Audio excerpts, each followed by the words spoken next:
In a remarkable display of tension within the Trump administration, a recent cabinet meeting revealed a heated clash between Secretary of State Marco Rubio and billionaire entrepreneur Elon Musk. The meeting, which took place on March 7, 2025, was characterized by Musk's aggressive criticism of Rubio's management of the State Department, particularly regarding staffing cuts. This confrontation not only highlights the friction between traditional government operations and Musk's entrepreneurial approach but also raises questions about the future dynamics within the administration. Musk, known for his disruptive style in the tech industry, accused Rubio of failing to make necessary staff reductions, stating, "You have fired nobody." This contentious exchange came against the backdrop of Rubio's frustrations with Musk's team, particularly after they effectively dismantled the United States Agency for International Development, an agency under Rubio's purview. In response, Rubio defended his record, pointing out that over 1,500 employees had taken early retirement buyouts, which he argued should be considered as significant layoffs. The cabinet meeting, described as uncomfortable, saw President Trump adopting a mediating role, ultimately praising Rubio's efforts and urging the team to collaborate more effectively.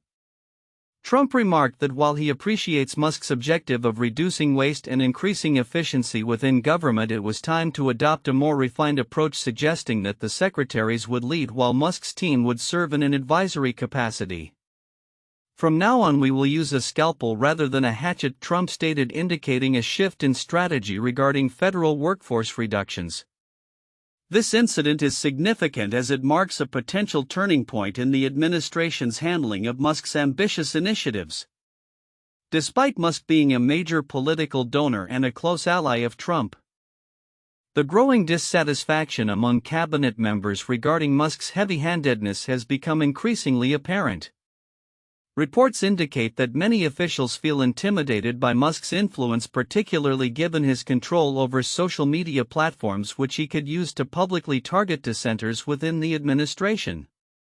In light of this internal discord, Trump has publicly defended the relationship between Musk and Rubio, dismissing reports of the clash as fake news. On social media, Trump asserted Elon and Marco have a great relationship, aiming to quell any speculation regarding rifts within his cabinet. Amid these tensions, Rubio is set to embark on an important diplomatic trip starting March 10, 2025. He will travel to Saudi Arabia for discussions on the ongoing Russia-Ukraine conflict, where he is expected to meet with Crown Prince Mohammed bin Salman to strengthen U.S.-Saudi relations. This trip underscores the administration's commitment to addressing international challenges while navigating internal complexities. As Rubio prepares for his upcoming meetings, including participation in the G7 foreign ministers meeting in Canada following his Saudi visit, it remains to be seen how the dynamics of the Trump administration will evolve. The friction between traditional government roles and Musk's disruptive style poses both challenges and opportunities for future collaboration. Observers will be watching closely to see how this interplay affects policy decisions and the administration's overall effectiveness in the coming months. In a time marked by heightened political polarization and cultural clashes, the Trump administration's recent moves to roll back progress in race and gender equity have ignited fierce debates across various sectors of American society. With a renewed focus on what many perceive as a regressive agenda, the implications of these policies are being scrutinized not just for their immediate effects but also for their broader impact on the fabric of American democracy. The administration's efforts to reshape societal norms and institutions are evident in recent firings of prominent military leaders who embody diversity. Notably, President Trump dismissed Air Force General C.Q. Brown Jr., the second black chairman of the Joint Chiefs of Staff, along with other high-ranking officials who championed diversity, equity, and inclusion (DEI) initiatives. These moves signal a deliberate attempt to dismantle the progress made in promoting representation and equality within the armed forces and beyond. As Trump's Defense Secretary Pete Hegseth stated, "Any general that was involved in any of that DEI wokeness has got to go." Such rhetoric raises concerns about the future of meritocracy and the fundamental American principle that diversity strengthens national unity. The backlash against DEI initiatives is not limited to the military. It has permeated educational institutions and corporations alike, where discussions on critical race theory and affirmative action have been met with resistance. The ultra-conservative majority in the Supreme Court effectively ended affirmative action in 2023, ruling that race can no longer be considered in college admissions. This decision has sparked significant debate about fairness in education and employment opportunities, particularly for marginalized groups. Critics argue that while such policies aim to level the playing field, they often overlook the systemic barriers that have historically disadvantaged people of color. As the Trump administration pushes forward with its agenda, the implications for social equity are profound. The administration seeks to portray a narrative that positions white Americans as victims of reverse discrimination, invoking a nostalgia for an era that many believe to be fundamentally exclusionary. This narrative resonates with segments of the population that feel threatened by the increasing diversity and changing demographics of the country.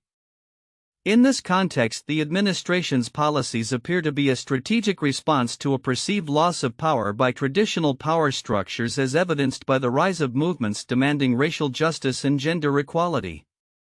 The response from the corporate world has been telling.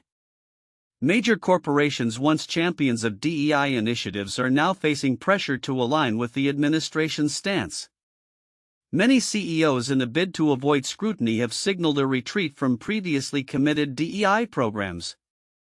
The likes of Pepsi, Google, and Amazon have reportedly begun scaling back their diversity efforts, a move that has drawn criticism from advocates who argue that such actions undermine the progress made in recent years.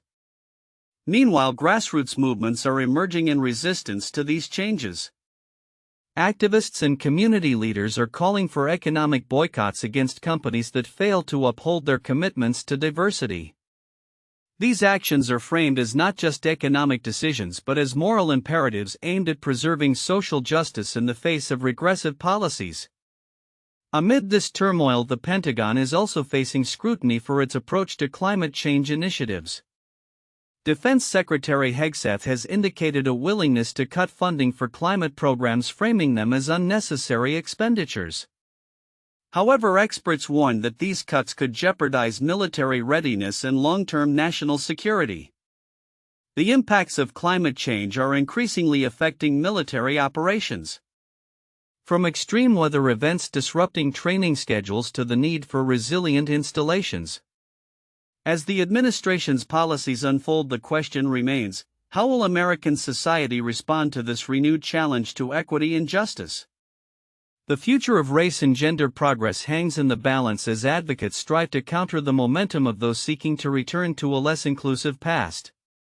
With the potential for widespread mobilization against these regressive policies, the next few years may prove pivotal in determining whether America can uphold its commitment to equality or if it will regress into a more divisive era.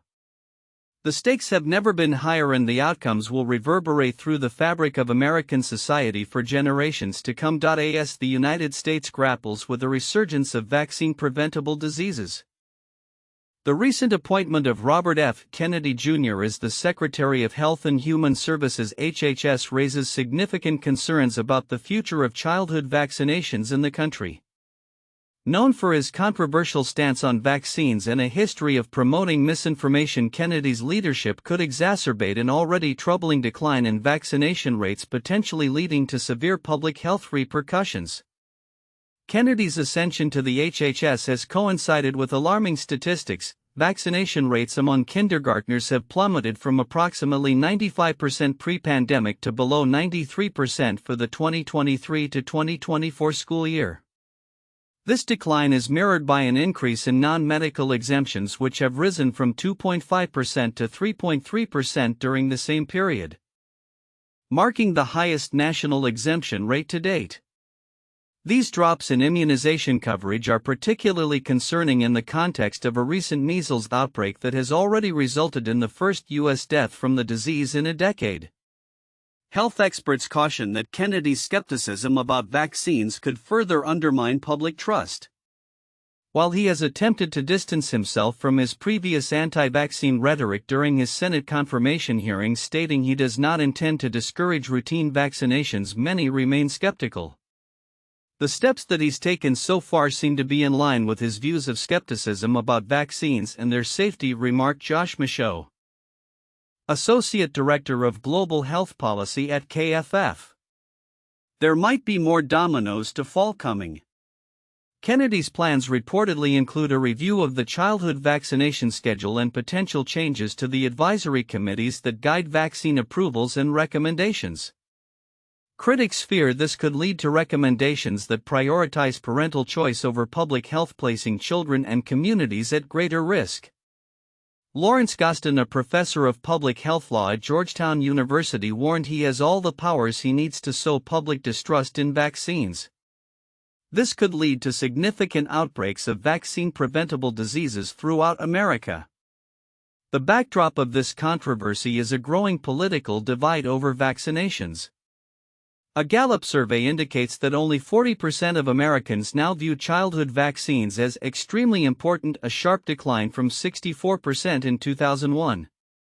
This skepticism is compounded by the politicization of the COVID-19 vaccine, which has fueled misinformation and deepened partisan divides.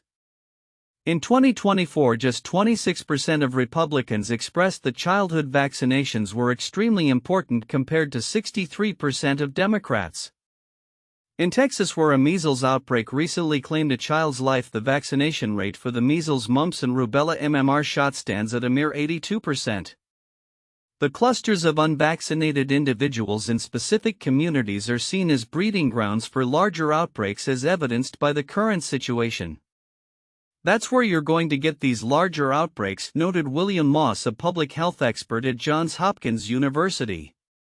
Kennedy's influence extends beyond just rhetoric. He has the potential to reshape public health policy significantly. His history of promoting discredited theories linking vaccines to autism and other misinformation raises alarms among health professionals. Critics have expressed concern that Kennedy may cherry-pick data to bolster his claims, further eroding public confidence in vaccines. For instance, his statements about vaccine safety and efficacy have often contradicted decades of scientific research. As Kennedy takes the helm at HHS, his administration's actions will be closely scrutinized. The department's decision to delay meetings of key vaccine advisory panels raises questions about transparency and the reliability of future vaccine recommendations. Such moves could create a ripple effect, influencing local and state policies that further endanger public health. In the wake of these developments, experts emphasize the need for robust advocacy for vaccinations at local and state levels. State and local governments may need to expand the work they do to drive higher vaccination rates, suggested Dr. Neil Maniar, a public health professor at Northeastern University. The risks associated with declining vaccination rates are clear, and the implications for public health could be dire if current trends continue. As the situation unfolds, the intersection of politics and public health remains critical. With Kennedy at the helm, the potential for a shift away from evidence-based health policy looms large. The coming months will be pivotal in determining how the U.S. navigates this complex landscape and whether childhood vaccinations can be safeguarded against rising skepticism and misinformation. The stakes are high not only for the health of children but for the broader community's well-being. In a striking move reminiscent of past political controversies, U.S. Attorney General Pam Bondi has ignited a fierce debate over the future of diversity initiatives in legal education. This latest development comes on the heels of a contentious Supreme Court ruling on affirmative action, raising significant questions about access to the legal profession and the role of organizations like the American Bar Association (ABA). On March 5, Bondi formally requested that the ABA rescind its requirement for law schools to actively promote diversity among faculty and students. This demand stems from a Supreme Court decision in 2023 that ruled the use of race as a factor in college admissions violates the Equal Protection Clause of the 14th Amendment and Title VI of the Civil Rights Act. The ruling has been interpreted by the Trump administration as a call to eliminate practices designed to enhance diversity, leading to Bondi's ultimatum. "The ABA is in an impossible position," commented Jessica Levinson, a law professor and legal analyst. "They must navigate not only the implications of new Supreme Court case law but also the shifting political landscape under this administration." The ABA, established in 1878, has set the standards for law schools across the country, making its accreditation crucial for aspiring lawyers who wish to sit for the bar exam in many states. The ABA has been attempting to update its diversity accreditation standard known as Standard 206 in response to the Supreme Court ruling. One proposed revision aimed to broaden access to legal education without explicitly referencing race or ethnicity. However, with Bondi's latest directive, the organization is left with a stark choice: comply or risk losing its accreditation authority. In her letter, Bondi suggested that the ABA's failure to act could jeopardize its role as the primary accreditor for law schools, effectively stifling efforts to increase diversity in legal education. The implications of this situation are profound.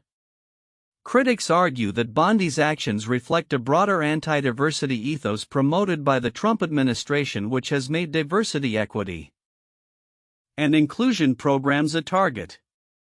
This sentiment was echoed by the ABA, which stated that the organization's commitment to promoting diversity is essential for the integrity of the legal profession. Compounding this situation, the recent fallout from the release of documents related to the Jeffrey Epstein case has added a layer of complexity.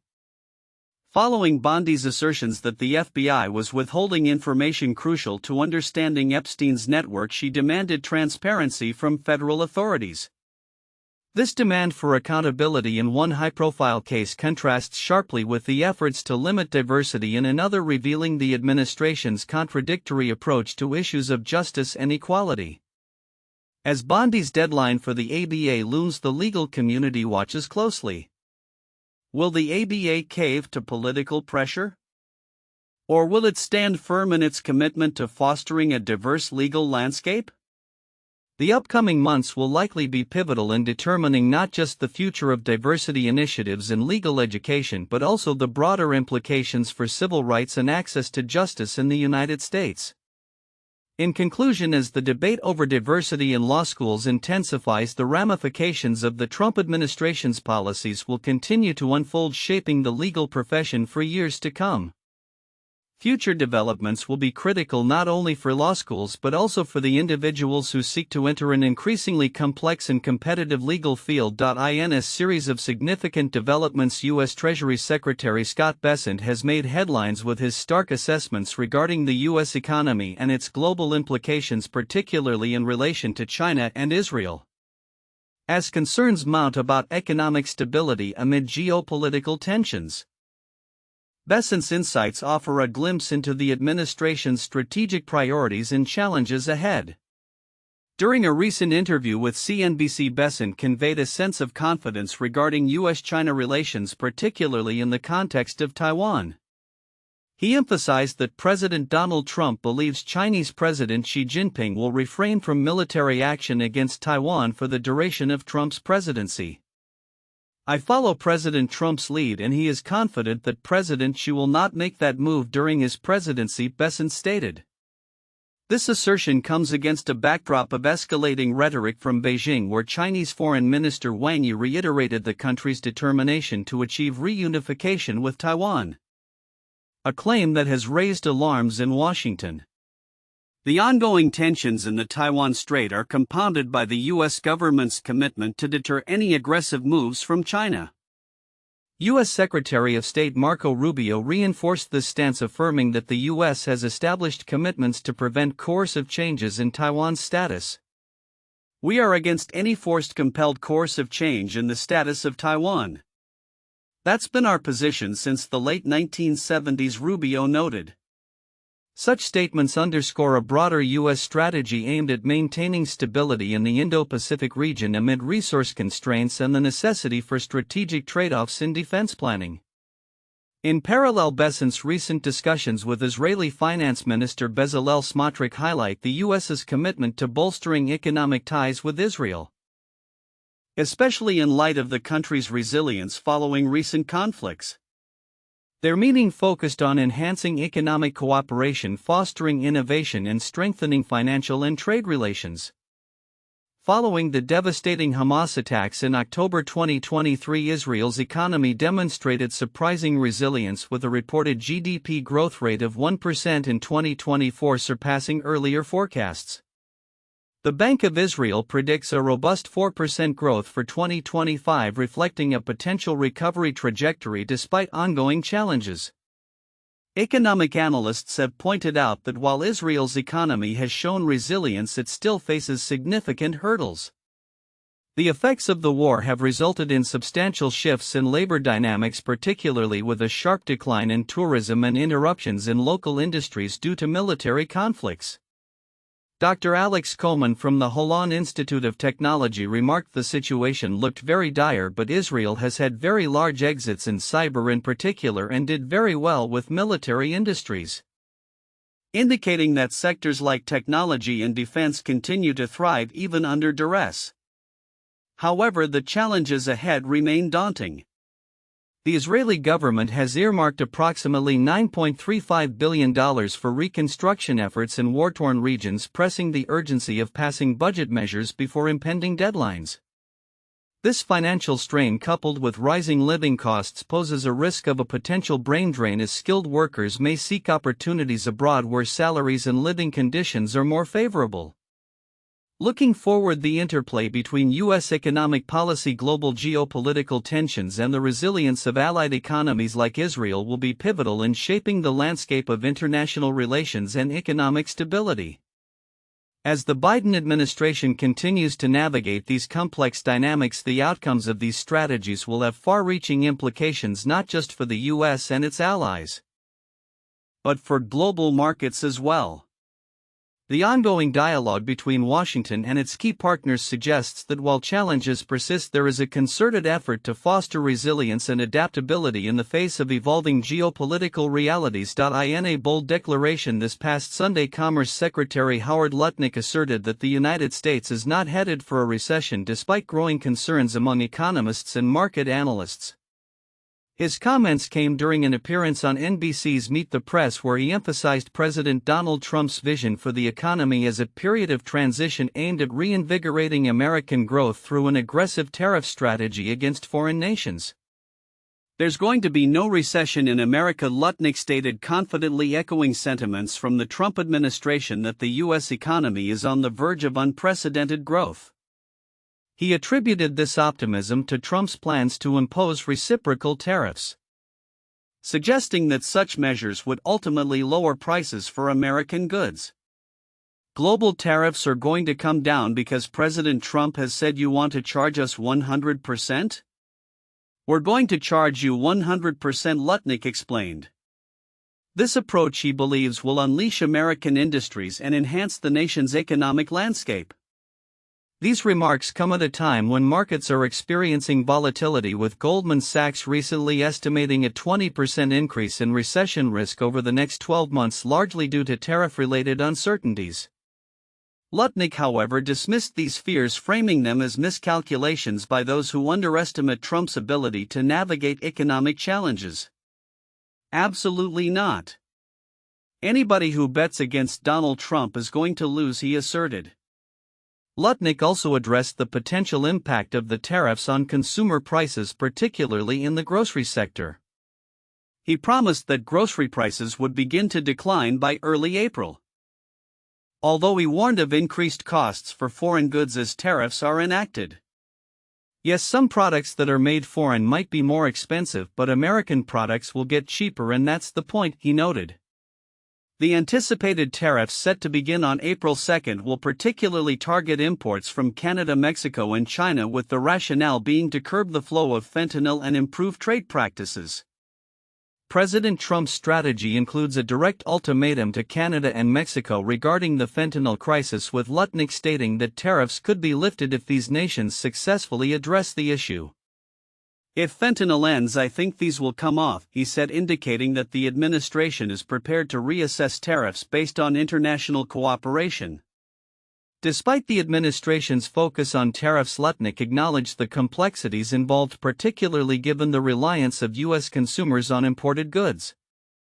For instance, statistics from the U.S. Department of Agriculture indicate that imports account for a significant portion of fresh produce in the U.S., with 60% of fresh fruit and 38% of fresh vegetables supplied by foreign markets. This reliance raises concerns about the potential for rising prices and market instability as tariffs take effect.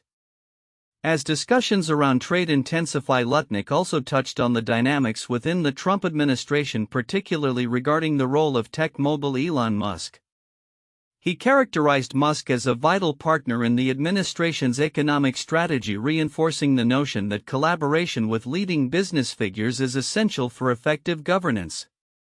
"You have the greatest businessman and greatest technologist in the world as my partner," Lutnick stated, suggesting that such partnerships are crucial for achieving economic goals.